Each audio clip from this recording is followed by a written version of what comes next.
Hello, good afternoon, good morning, and good evening, everyone who is joining our weekly live Q&A on COVID-19. We do apologize for being late significantly today. Dr. Mike Ryan and Dr. Maria van Kerkhove had another emergency meeting, so thank you so much for finding time to join us today, despite a very hectic schedule. But today the theme of the conversation is how we can all work together to end COVID-19 as a global emergency. As Dr. Tedros announced yesterday that we are in the best position ever since the pandemic started to end this emergency. So I will invite all our viewers to send their questions as usual if they are watching us on Twitter using the hashtag AskWHO. If you're watching us on other platforms, please use the comment section. Mike, Maria, given this positive signal in the pandemic and global emergency, Dr. Tedros said that the deaths are lowest ever or since March 2020. So can you please elaborate more on that and what this message that we have the chance to end the global emergency actually means? So Alex, thanks for having us back. I'll start, and I know Mike will want to add here. I mean, I think the message that Dr. Tedros gave yesterday was a hopeful one. You know, that we have never been in a better position to end this pandemic and the emergency of COVID-19 because we have so many tools at our disposal. The big challenge right now is our endurance. He equated this to a marathon and running a marathon, and you don't give up on those last miles. But I keep thinking of us. I think of everybody that's been involved in this response. We've been running at a sprint in this marathon every single day, and it's just we're not done yet. And I think that's the message, that is, we still have a long way to go where we can end this emergency in every country, and we do see some good trends. You know, the trends that we are holding on to are reductions in deaths over time. We do have some challenges with our understanding about the circulation of this virus and the reported numbers of cases. There are some significant differences in the way that surveillance is being conducted, tests are being carried out, and how that is being reported to us. So we're not as confident in those numbers, but the decline in deaths over time is a good sign. But we're not done yet. And so he also announced yesterday that WHO issued 6 policy briefs. And these are policy briefs that reiterate and repackage WHO's key recommendations to high-level ministers and even beyond ministers of health to say, look, we understand COVID-19 is not the only crisis that you are dealing with. There are many health and non-health crises that are converging, as Mike has described many times. We're dealing with a lot, and you're dealing with a lot. But there's some key actions we need to focus on to help end this emergency and also lay a stronger foundation for the future. So it's linked with the global plan. Reduce morbidity and mortality, use diagnostics, use these antivirals that prevent people from getting sicker, use vaccines among the most at risk in all countries. This is not a hashtag. Vaccine equity is not a hashtag. This is a real thing that we are fighting for, reaching those targets among those highest at risk, older populations, immunocompromised, frontline workers, 100% of those individuals. And we will see a reduced impact. So we said yesterday at the press conference, we expect to see future waves of infection, but that doesn't have to translate into future waves of death. So the message to me and to us was a hopeful one, but we have to keep it up. We have to keep going. So a lot to be grateful for, and grateful for the frontline workers who continue to be out there to do all of the hard work, but we have to put in the hard work. Thank you so much, Maria. Mike, what are your thoughts? What she said. I can't, Maria summarized an amazing amount of thoughts very well there. I think it's at the end of as you come to the end of any particular disaster, you want it to be over. And yes, we are seeing signs that things are improving. But we also know that, number one, there are gaps still. There are many, many people around the world not protected. There are many systems that are still very weak. We don't know how this virus will continue to evolve. And what I'm more worried about actually at the moment is that we've lost the capacity to detect that new variant quickly and characterize it quickly. At the peak of the pandemic, while we may have been under huge pressure, we were having lots of testing and sequencing. Mm-hmm. So we were detecting new variants actually quite efficiently and characterizing them very well. And open and transparent countries like South Africa were not only doing the science, but they were sharing that with the world quickly, allowing others to react. To me, that was fantastic. I'm a little worried now because we're not doing as much testing and because we're not doing as much sequencing, that if we did get a new variant, it may take us much longer to characterize it and characterize its impact. So I'm a little worried on that side. So I think this idea of remaining vigilant, letting people get back to their lives, everyone just needs to be smart about your own risk, smart about your own exposure, and smart about getting access to the best thing you can do to protect yourself from COVID, which is get vaccinated.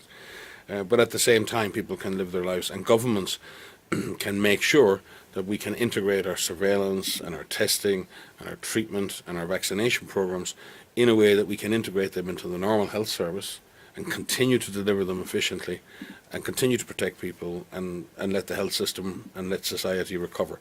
That's best case scenario. But there are scenarios in which that doesn't come as quickly as we would like. And in that sense, the emergence of a new significant strain that's more transmissible or more virulent may set us back. And we need to be ready for that. We can't just assume we're on a one-way ticket out of the pandemic. I hope we are. And all the signs are pointing in that direction. And that's what Dr. Tedros is trying to say. There's light at the end of the tunnel, but we're not there yet. And in that sense, we have to be vigilant and we have to be ready. And our systems have to be kept ready to respond. And we can't just shut everything down, put everything away, and hope to God that this doesn't happen for another decade or two. I think it's much too early to do that.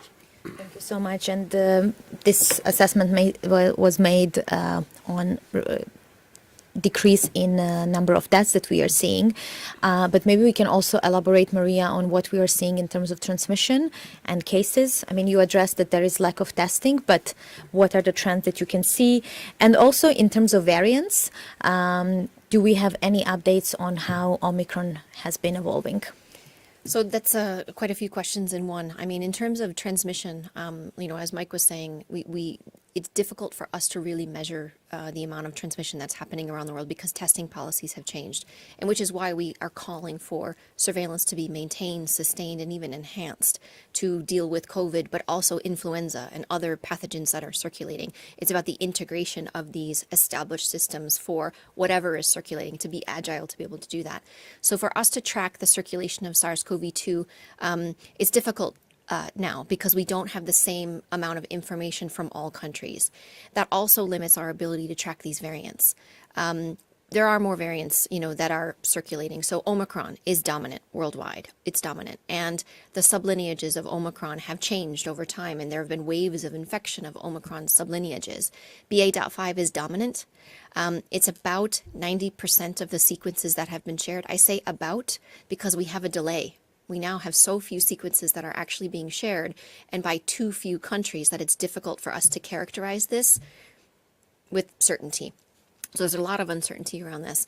There's about 2% of sequences that are BA.275 a few weeks ago that may have dropped, but we're not sure.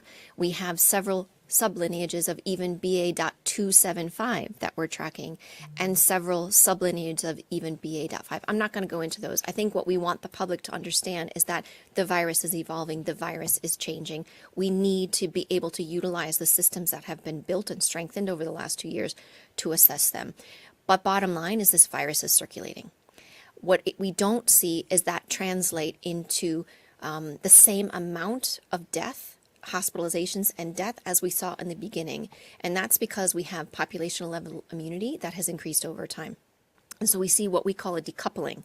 So we will see waves of cases, but the waves of hospitalization and the waves of death are lower now than they were in the beginning of this pandemic. The people who are suffering severe disease, the people who are dying, are those who are of older age, people with underlying condition, and predominantly those who have not been vaccinated, received any doses, or they haven't received the full number of doses that are recommended for them. So for example, people with underlying conditions have been recommended to have a booster. So follow the national guidance that's in your country, and when you're offered a booster, take that booster. Our vaccines that were developed with the ancestral strain are holding up incredibly well in terms of preventing severe disease and death. Some countries have introduced bivalent vaccines, trivalent vaccines. They're looking at adding Omicron or a sublineage of Omicron, either BA.1 or BA.5. If these are offered to you take the vaccines that are offered to you. That's our recommendation, to be out there. But make sure, especially if you're in an at-risk group, someone over the age of 60, someone with underlying conditions, someone who's immunocompromised, please take the vaccines that are offered to you, because that is what is saving people's lives. And consistently in countries, high income, low income, all over the world, those who are not vaccinated have a significantly higher risk of death. So that's a big message for us to get out there. And that's one of the focuses of the policy briefs that we have. Let's really, really reach those targets and work hard to find out why we're missing some of those high-risk individuals. Thank you, Maria. We're having a follow-up question on this message of hope, and I think it would be good to explain what do we mean when we say ending COVID as a global emergency. But I'll read the question. It's from a viewer watching us on Twitter. How can you talk about the end of pandemic while the number of people infected each day is still sky high? And so is the number of people that get long COVID. That's Fantastic a question. fantastic question, and I agree with the viewer. What we're really talking about here is ending the emergency phase of the pandemic, ending the large-scale, dedicated sort of approach where we're doing mass vaccination. We have specific and separate isolation units where you have the whole of government focused on that as one issue. What we would like to see is get to a point where COVID will become another disease that causes potentially seasonal infections. We will probably have to maintain and sustain surveillance. We will have to sustain vaccination over a long period of time. We may have to change the vaccines we use and introduce second and third generation vaccines. But these become more programmatic responses that are planned in the health system, budgeted and implemented as part of the normal health system, as opposed to being part of a large-scale emergency response, which is then very disruptive to the rest of the system. So what we want to be able to do is end that emergency phase, in the sense that sometimes when you're injured and you come to hospital and you're very, very unwell, you're in the emergency room, and then you're sick, you're taken to the intensive care unit, but at some point you get well enough and you're stable and you're getting better and they send you back to the normal ward. It doesn't mean you're not sick, you're still sick, but you're out of danger. You're out of the emergency phase. Your life is no longer in danger. And I think it's the same kind of thinking that it's not done. There's a long period of rehabilitation to go through, and there are consequences. And like in COVID, the consequences we face as a society are not just that we have long post-COVID condition, which is huge, and we have a lot of people who are suffering that will need long-term assistance, but we have long-term psychological impacts of the COVID pandemic. We have huge workforce impacts of the pandemic, particularly amongst healthcare workers. The prevalence of PTSD, post-traumatic stress disorder, in healthcare workers is shockingly high, and many of them are not able to access the support they need. So there's a lot of that. So that process of moving away from an emergency phase so we can be in control, and then I hope be able to then redouble and accelerate our efforts to help rehabilitate the health system, help support our health workers, and most especially support those people with long COVID with the kind of investment and resources that will actually make a difference in their lives. If we stay purely in emergency mode and we're only counting cases and deaths, and it's those people actually with post-COVID condition may struggle to get access to services because it's not seen as part of the emergency. So I think there are the viewer is very smart. I think pandemic is not over. COVID will not end, and we will continue to have an issue with COVID for a very long time. But I believe ending the emergency phase by continuing to do what we're doing, getting in full control of the virus, and then being able to, as I said, focus on rehabilitation and recovery would be fantastic.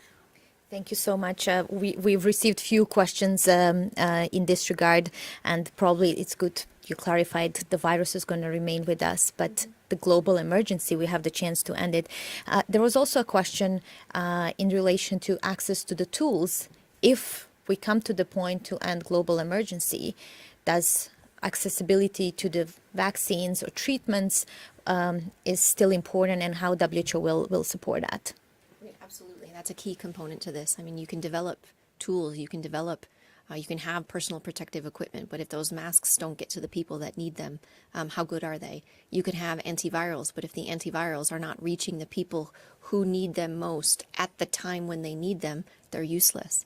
If you have vaccines that don't get into people's arms and don't become vaccination, they're useless. It's material in a vial.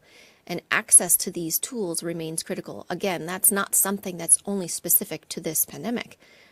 When there are treatments that are available for whatever the illness is, whatever the disease is, people need to have access to those. So we work very hard not only to find out what are the best tools that are available in terms of this evidence base, because you can't use everything everywhere. You have to understand how they work, who they work best with. But then it's about cost. How much do they cost? They need to be affordable. They need to be accessible, meaning countries need to be able to purchase them.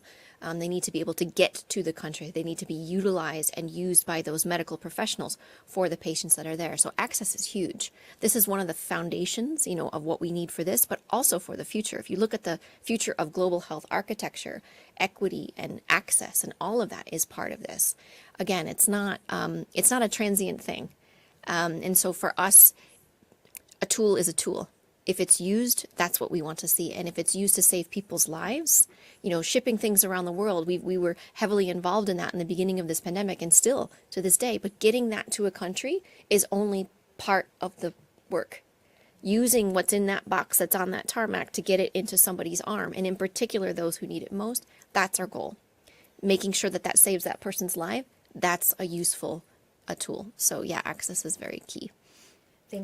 And I think that's where governments now need to transition from emergency funding to programmatic funding, looking forward for the next 2 or 3 years to say, okay, how much do we need to continue to invest in COVID detection, COVID treatment, COVID vaccination, and can we cost that in the system? And then countries putting aside the funds to be able to do that, and those that can't afford that, engaging with Gavi, engaging with the Global Fund, engaging with those global mechanisms that already exist, but also engaging with industry to ensure that we get the kind of fair pricing. The pharmaceutical sector has made a lot of money in this pandemic. The technology was developed. Maybe the technology needs to be paid back. The scale up of factories was done. Maybe that needed to be paid for. But now, that production is straightforward. The price of the vaccines should drop. Basic economics would suggest that. So we need to see significant falls in the costs of these commodities. We also need to see transfer of technology continued, even if and my fear in this is that if people think the crisis is over and they say, oh, we won't continue, we'll stop now, technology transfer, that's not good enough. We have to transfer technology not just for now but for the future. So we need a wider base of production, north and south. We need transfer of technology to have the means to produce, not in every country because I think it's going to be very hard to do that, but to have strategic production facilities all over the world where we can scale up production of vaccines in future and have faster, more effective vaccines available at an appropriate price. So, we've been putting Band-Aids on this during the COVID. A lot of great partners came together to try and pull together an alliance to deliver on these products. But there was a lot of unfairness and a deep inequity. So I think from my perspective, governments now need to take ownership, and they have been taking ownership, but now they need to look at COVID as part of their overall health threat matrix. And they need to look at that cancer services and epidemic management, and they need to look at surgical services and primary healthcare services and say, okay, how do we integrate COVID management into all of those different aspects of our health systems funding, our health systems planning? And that's what governments are trying to do right now. The difficulty is, and I don't want to go into a lot of economics, but the fiscal space, the financial space for health has contracted because a lot of money was pumped into the health sector during the response and was, pumped out of core and central funds in government. Now what's happening in a lot of countries is cabinets are looking at that and saying, oh, hey, it's payback time. We gave you a lot of money, but now your budget for the next 2 or 3 years is going to be constrained. And that's really bad because health systems are trying to recover. We're trying to retrain and expand our health workforce. We're trying to increase post-COVID condition services. So all of that, and health systems themselves are trying to recover and catch up and deal with long waiting lists. Now is the time to invest in the health system, to put more resources in. But what's happening in many countries is the financial envelope is contracting at the time it needs to expand. So my worries are less about COVID in that case and more about sustained financing for health systems. And if citizens out there, you need to say to your political leaders, this health is not a cost. Health is an investment in our future, and we need you to prioritize. This is an election issue. This is an issue, a political issue. And citizens need to be out there telling their governments that health is an investment, and we want this investment sustained. In fact, we don't just want it sustained, we want it increased, and we want to make it fairer, and we want to create more access for people, because we saw in this pandemic that unmanaged underlying conditions and how lack of access to long-term health care led to such worse outcomes. Do we want that to happen again? Or if we don't want that to happen again, we have to start investing now.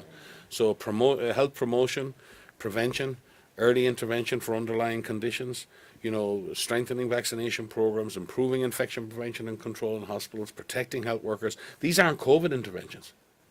These are general interventions that will protect us from any emergency in the future.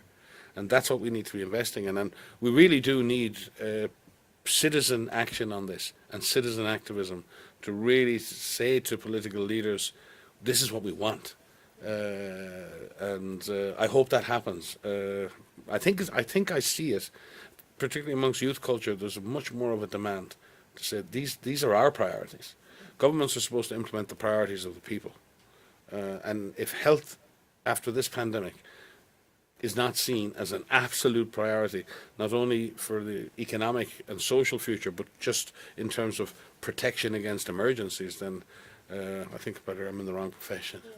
I mean, this is what we're trying to do, is that this is about the management of COVID in the context of all of this, of building those systems. So, we understand people don't want to talk about COVID anymore, but it still is a global crisis with 10 to 15,000 people dying every week.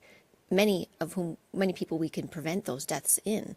But how do you make sure that all of these other systems are online while you're also dealing with COVID? So it's the fixing this problem now while laying that foundation, understanding that that funding that Mike was describing that was put on COVID took away from cancer treatments, took away from vaccine preventable infections for kids, for example. Those rates are very, very low globally. And how do you calibrate the response to deal with ending this emergency while laying that stronger foundation, while making sure we don't jump from this panic and neglect cycle, and having that sustainable, not just financing, but the workforce. He mentioned also this workforce. We're really concerned. We can tell governments, do this, but if you don't have people that can carry that out, if you don't have any trust within your communities to actually enable them to take action to save their lives, then they won't actually help anyone.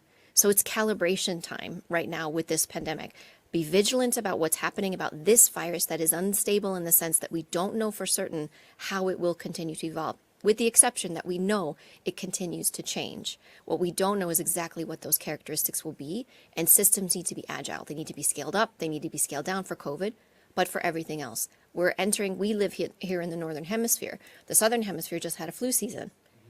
Significant numbers of flu and it causing hospitalizations. We expect that in the Northern Hemisphere. Schools have just started in the Northern Hemisphere again. We're going to start to see this circulation. That will complicate matters in terms of people needing care.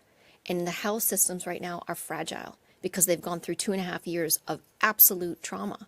So we want to just make sure the policies are in place to do the right things, but that the financing is there, the workforce is there for COVID plus everything else. So we can do this. Again, the crisis is still on and we are focused on this, but we can do this. And I think that's the message we want to get across.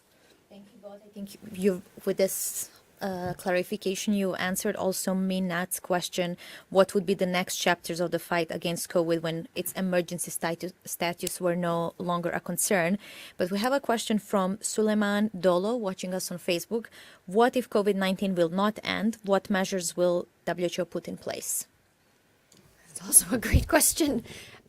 So we expect COVID-19 to be with us. This virus is here with us and it will continue to circulate. So what we mean in this calibration of the response are what is the right level of tools that need to be in place in terms of surveillance and testing, even the use of public health and social measures. I mean, we've learned a lot about public health and social measures. They're formerly called non-pharmaceutical interventions, distancing, improving ventilation. We need that investment in ventilation that's not just good for SARS-CoV-2, but other contaminants as well. Masks. We now have data. We have evidence on the use of masks. We didn't have that in the beginning, which still blows my mind, that we didn't have that level of evidence and data. We've got mass amounts of this now, but we also know the importance of trust in communities. So how do we utilize that to be agile in that sense?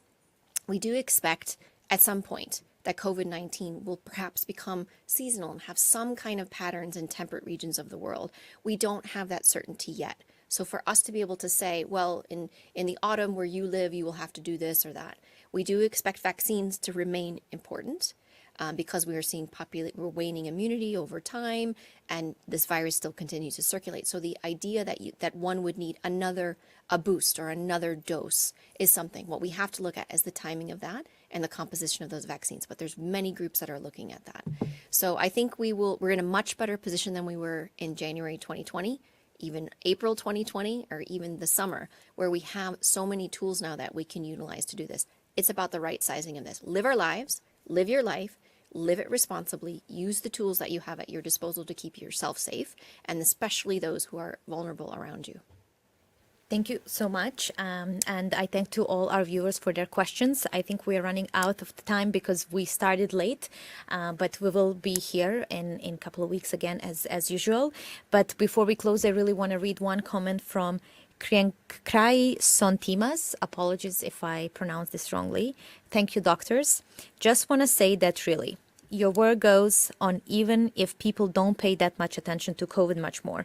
Just want you to know that there are us out there who appreciate your dedication. So thank you. I thought this is a nice also note to end with, as we have a message of hope that we started with, but also that there are people out there who are still listening to your advice and following what WHO is doing. So I hope that this is part of the work that brings that trust that we really need with communities and people out there when it comes to not just COVID, but all health issues. We will accept that wonderful sentiment on behalf of the thousands of people in WHO who've worked every single day since the beginning of this, but continue to work on the floods in Pakistan, working in Ukraine, risking their lives every day in Yemen and in Syria, working in the Sahel, working in the Horn of Africa. All our staff down through the system, all our partners and NGO and international and human partners who work with us are experts in the if people could understand the depth of networking and connections and the effort of bringing together global science, global effort. It's frustrating at times. It's never perfect. We live in an organization that has to deal with member states from across the spectrum, 194 member states, all who want different things sometimes, dealing with huge variation in scientific and medical and public opinion. And we're really just here with you it's actually, I find this the most enjoyable thing I do, to be quite honest with you, because it's lovely to feel like we're having a chat.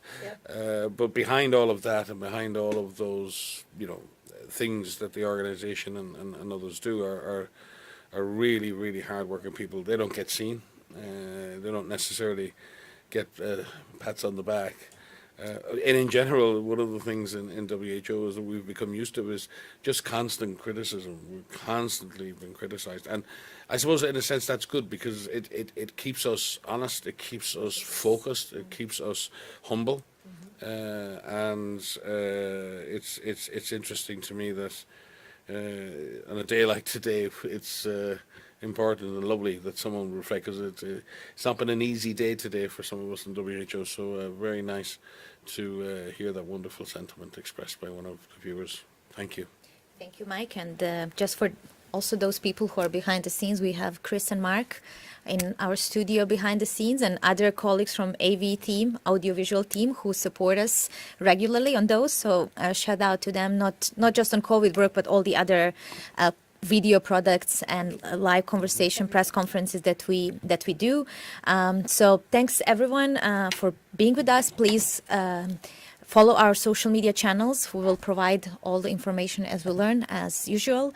And be safe and do your part to end this global emergency as we have the chance.